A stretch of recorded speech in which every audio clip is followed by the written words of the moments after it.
go. Hello, so welcome to our BizMums Success Series, where we are interviewing lots of super successful mums who are running businesses alongside being a mum, which is just the best thing to be able to do because it just gives you that flexibility of being able to be at home around your babies or your children, but also doing something that you love and what you're passionate about as well. So today I'm very excited to be joined by Louise Presley Turner. Louise and I have known each other now for a couple of years. Louise was one of our first speakers at the very first BizMums Conference and Awards, and she lives in kind of like relative terms. I was thinking about this before. You live quite local to me in terms of some other people, but actually it's quite far away. But we're both in Shropshire. So yeah, and absolutely inspired by Louise's story when she spoke, and then we've got to know her even more ever since. And she runs a fantastic business and connects with people all over the world, and is just comes from, I think, such an amazing place as well with what you do. You just connect on such a deep level as well, because you are truly on purpose and living your passion, and that's something that I absolutely love. So without further ado, first of all, would you like to introduce yourself and just tell everyone your story, because obviously they don't know it as well as I do. So so how have you got to where you are today? So I am a personal growth guru, if you like. I am an author of a couple of books and a business mentor, and I'm actually really excited to be celebrating my 10th year in business. I have to pinch myself because what was once a crazy idea sitting at my desk, one lunchtime, has sort of turned into this really, and yeah, quite amazing. So I started my journey 10 years ago in terms of being a business owner, but my career started in advertising and marketing. So I worked for ad agencies. I ended up working as a marketing manager for BMW, and I enjoyed it. I was really happy back then doing what I was doing, but I was very much caught up in the rat race, and I didn't have kids back then. So, I lived from paycheck to paycheck, holiday to holiday, promotion to promotion, that kind of thing. And then I had my daughter, and she's about to turn 11, which I just can't believe. No. She's she goes to secondary school this time then? Yeah, we found out today that she's just got her place at secondary school. So, wow. It's gone very, very quickly. But when I had her, I very quickly realised the corporate world and motherhood just didn't mesh, and she was being cared for full time in a nursery. I was working, sitting at my desk miserable, because I didn't think that's how motherhood should be. I wanted to be free and flexible. So in fact, I remember very specifically the night before I returned to work after my maternity leave, and she was only 4 months. We only had 5 or 6 months back then. So she was so young, and she was a clingy baby. She just didn't want to be parted from me. She was just one of them babies. And I remember lying in the bath, and I couldn't get into my suit, 4 months after having a baby, 5 months. I just was so miserable. And I remember crying in the bath, and I remember saying to myself, there has got to be more to life than this treadmill. There's got to be more. There must be something that I can do that would give me more freedom. And I think the universe kind of heard my call, because as soon as I went back to work, things started to shift, and self-help books landed in my lap, and I'd never read a self-help book in my life up until that point. So definitely something was moving, something was happening. And I spent about a year reading books on self-development, psychology, quantum physics even, which blew my head off. I read books on manifesting and co-creating and angels, really quite a wide spectrum of stuff, without really knowing where it was taking me. But what I did feel, that there was something deep inside of me that was happening. There was something that was transitioning, and I didn't know quite what it was, but I patiently waited for that to kind of come about. And eventually I discovered coaching as a career, as a new direction. And I made a decision at that point that I wanted to train as a coach. And this is a life coach, by the way, and this is obviously 10 years ago. And it was great because I was able to do it whilst I was working full time. I was able to do my training, and it was hard. It was the hardest year of my life, honestly, because I was up and down to London and had a baby and a job and training. But eventually I qualified in 2006-07, and I set up my business, The Game of Life Limited, pretty much straight off the back of getting qualified. And I started working with clients in the evening. And the truth is, I was too scared to leave the day job. You know, I was, and it wasn't even the money, or it was the money, but it was the identity that I'd created. I'd spent 10 years being a marketing manager and doing that kind of stuff. And people didn't get me. People, you want to be a what's a coach? You know, what is that? And then when I said I wanted to write a book, people were just like, oh yeah, right, go get away with you. So it was hard because I was seen as that person, and to make that transition to be a business owner was scary. And I can share this because the moms are going to be listening to this, but I was burning the candle at both ends, and I decided that, you know, it made sense that I had another baby. I wanted another baby anyway, and that would be a good transition out of the day job into my own business.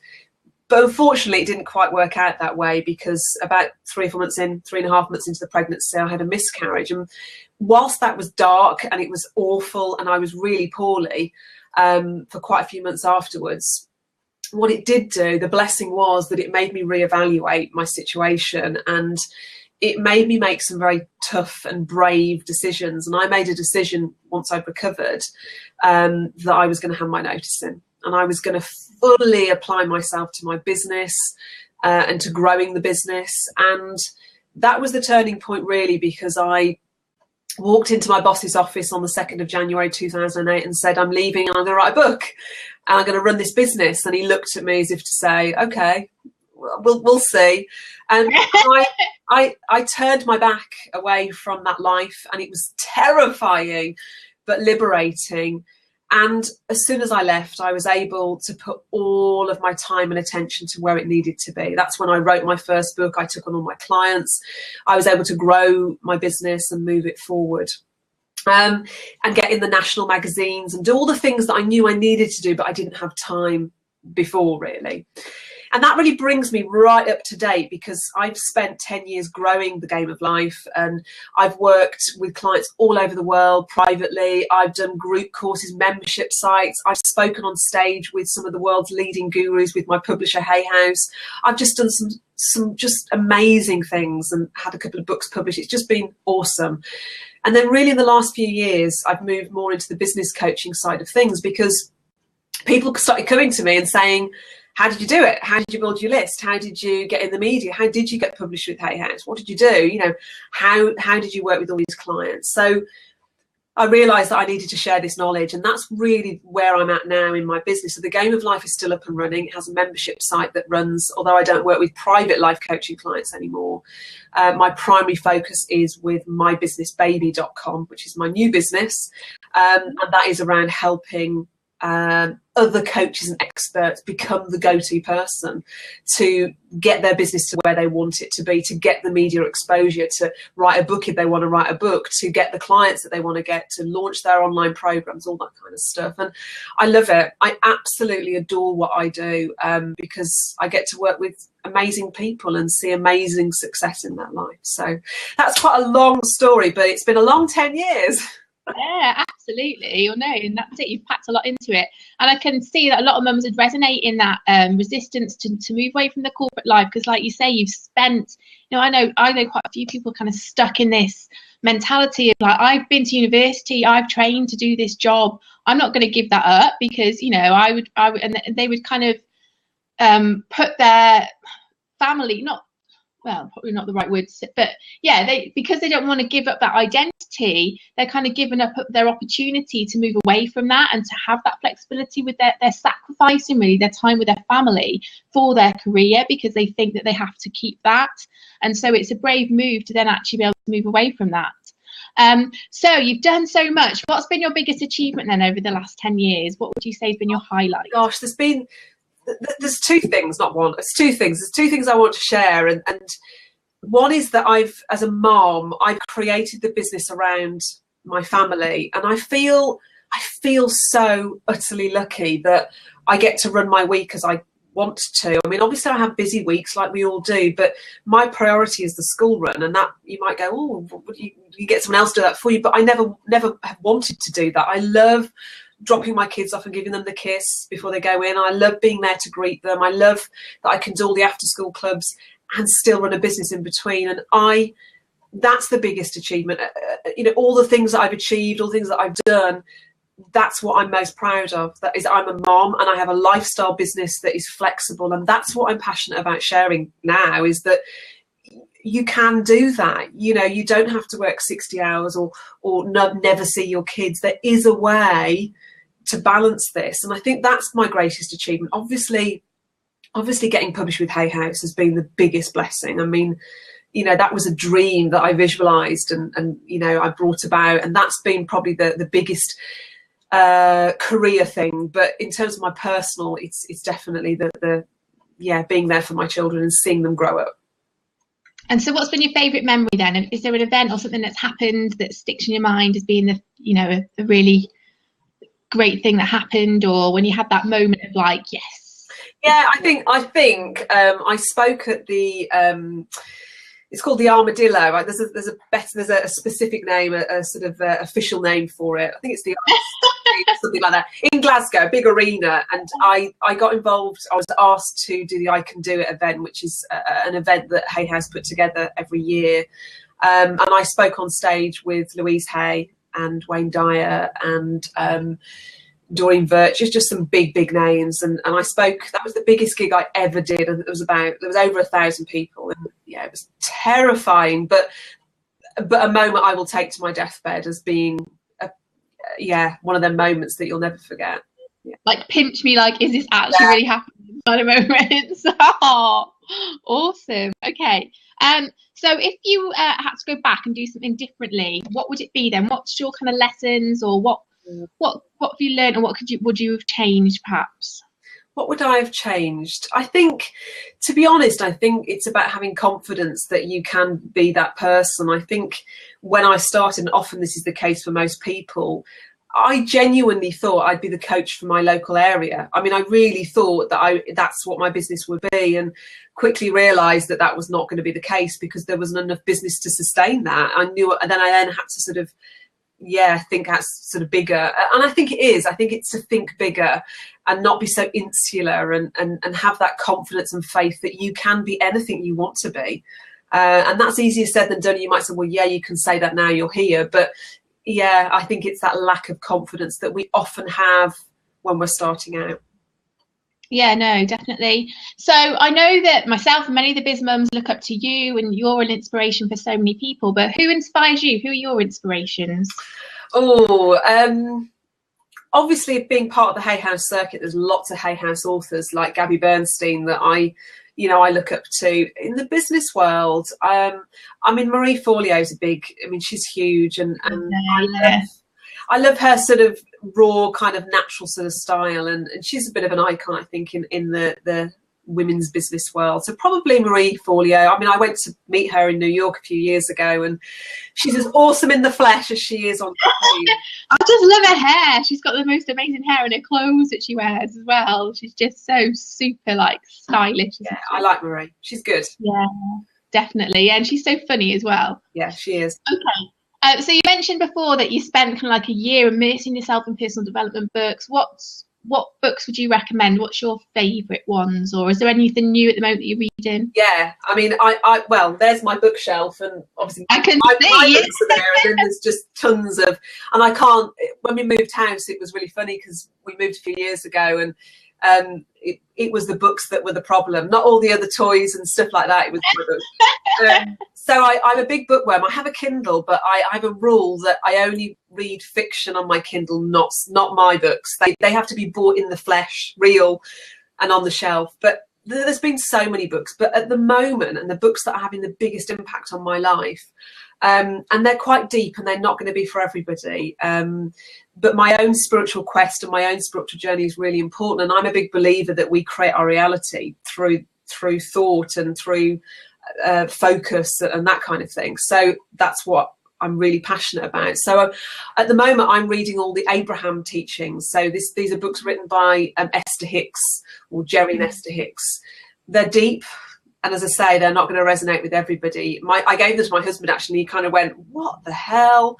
This makes no sense. And actually, I read some of them about 10 years ago, and they made no sense to me. Obviously, as I progressed, it's become clearer. But they are awesome, and I watch a lot of her YouTube videos as well, and it keeps me in that good place. They're just brilliant. I subscribe to a Facebook page, and she posts up like the memes of images, and some of them are just like just a few sentences. It's so profound, and just like can just completely switch your thinking as well, can't it? And just, you know, if you're in a bit of a funky situation, you just think, oh, right, put you back on track. So good. Yeah, I love that. Yeah. Oh, you're still there? I'm still here. Yeah. So what books did you read at the start then, in that sort of year that you were getting into personal development stuff? What were your favourite books then? Okay, so when I started my journey, the very first book that I read, the very first self-help book ever, and it was actually a book, I was working 9 to 5 at the time in the sort of day job, and a friend of mine came into my office one Monday morning and said to me, you've got to read this book, it's amazing. And I could see it was a self-help book, and having not ever read one, I thought, I don't need that. I'm not that kind of person. And I took this book home, you know, thinking, oh, well, I can't be bothered to read this, I haven't got time. And it sat on my kitchen work surface for about 2 or 3 weeks before I picked it up, and I thought, I'll have a flick, pretend I've read it and hand it back and get on with my life. And one evening I sat down with that intention, and literally within the first chapter, really the first few pages, this book changed my life. I mean, seriously, it was that powerful, because it clearly was what I'd been searching for, and it had been given to me. So this book was called Excuse Me, Your Life is Waiting. It's an old book now. It was written in the 90s. So, and it's wacky and it's out there.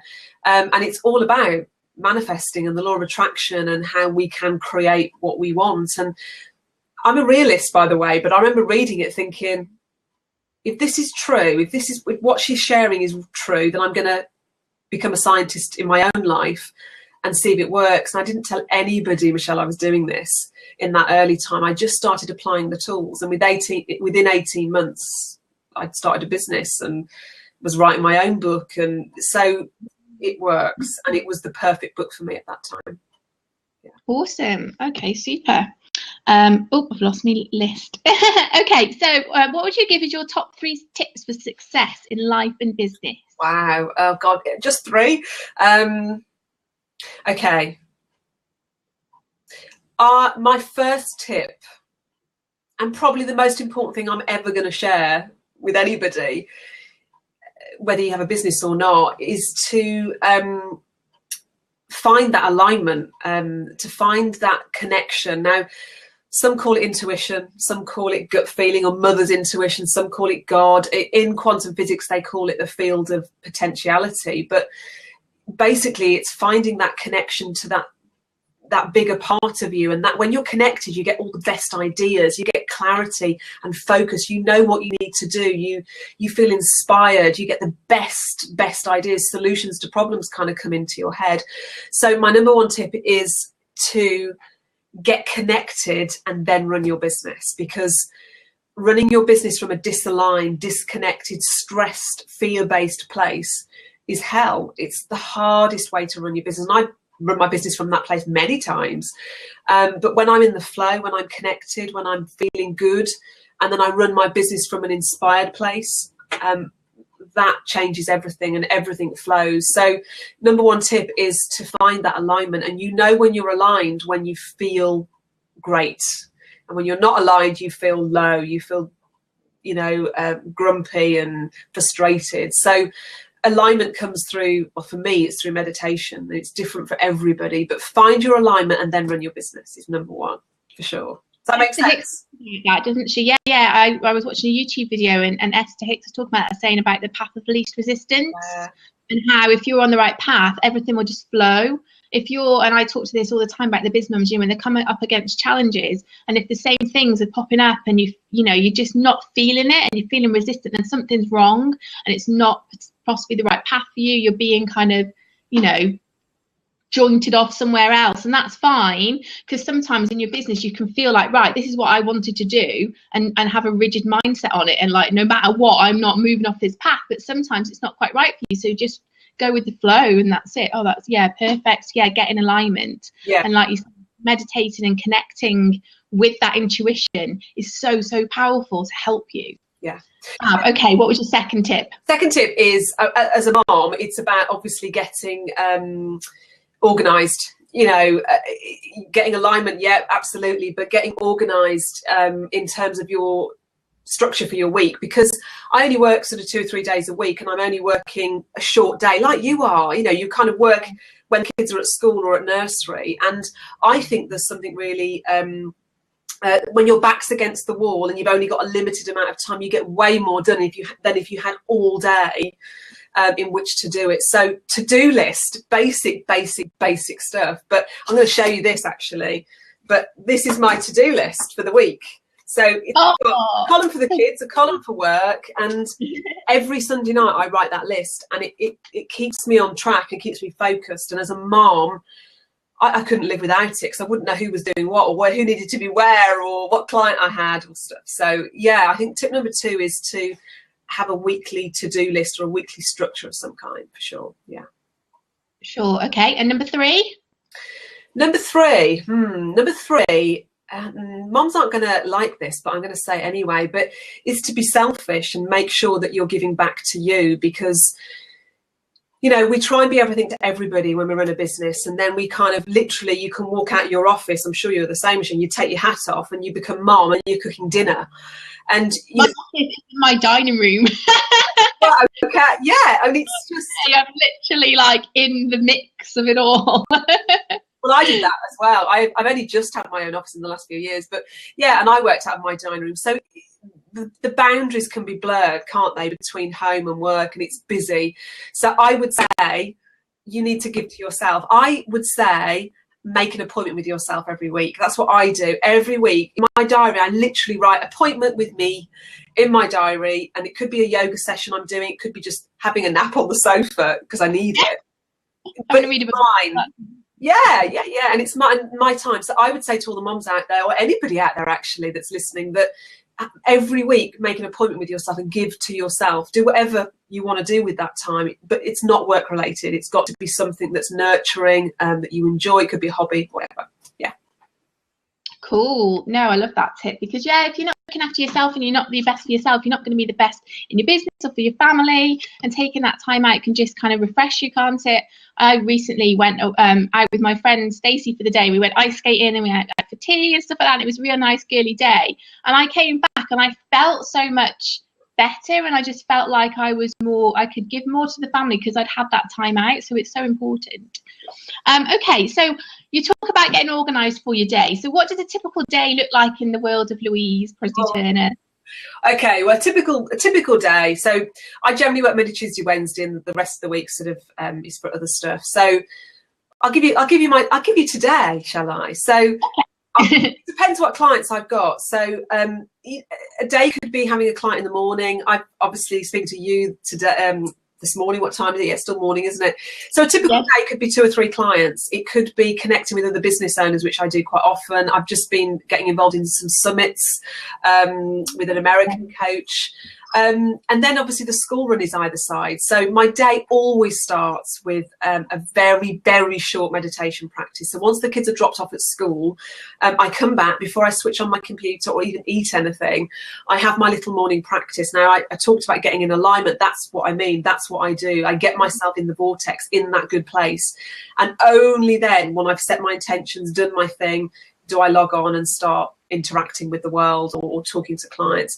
And I have my clients in the day, so I work quite a short day, have the kids, obviously pick the kids up, and then in the evening I will then do a little mini practice. You know, it could be a meditation. Often it is a meditation in the evening, but I'm only talking literally a few minutes throughout the day, maybe 5 minutes in the morning and 5 minutes at night to top and tail. I haven't got hours to spare. So midday, yeah, that's a typical day for me, is the top and tail with my own practice, and then the clients and the kids in school. But it's pretty busy. Actually, Oh, yeah, I struggle. I love doing meditation, and when I do it, I find so much value from it. But I just really struggle to find the time when it's quiet to do it. But I think I need to prioritize it. And like you say, like as soon as Poppy goes for a sleep in the morning, the first thing I need to do before I get stuck in back into work again is to just have 5 minutes, and that's all it needs to be, isn't it? It's just 5 minutes. I think it's just one of those things. Sometimes you can make a thing, oh, I've got to take out an hour or whatever. So do you know what I would say? You can even meditate in the shower. Seriously, you can close your eyes and have 2 minutes where you just focus on your breathing. So, or in the car, you can't meditate in the car, but you could affirm in the car. Or you could, I mean, I listen to inspirational YouTube clips and stuff like that in the car always. Poor kids never get to listen to any music because I'm always for them. But I often like liminally like have all this really good stuff. Mum's in the vortex and I laugh about it. But seriously, those transitional times in the shower when you're driving. I mean, last night before I went to sleep, I hadn't had time to meditate that evening, so I listened to it about 11:15 for 15 minutes, and then went to sleep. So even in bed, you know, yeah. Okay, so obviously being a mum is a massive part of your inspiration behind your business and why you wanted to start. How does being a mum help you in your business now?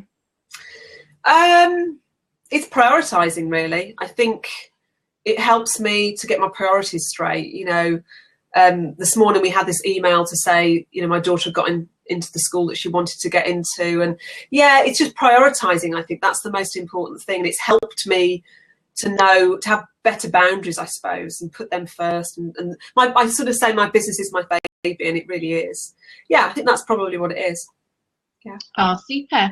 Right, okay. Well, thank you so much. Just finally, quickly before we wrap up, if you could look back at your 17-year-old self before you had your career, perhaps before you started your business, what advice would you give yourself? What would you if you were mentoring yourself, what would you say?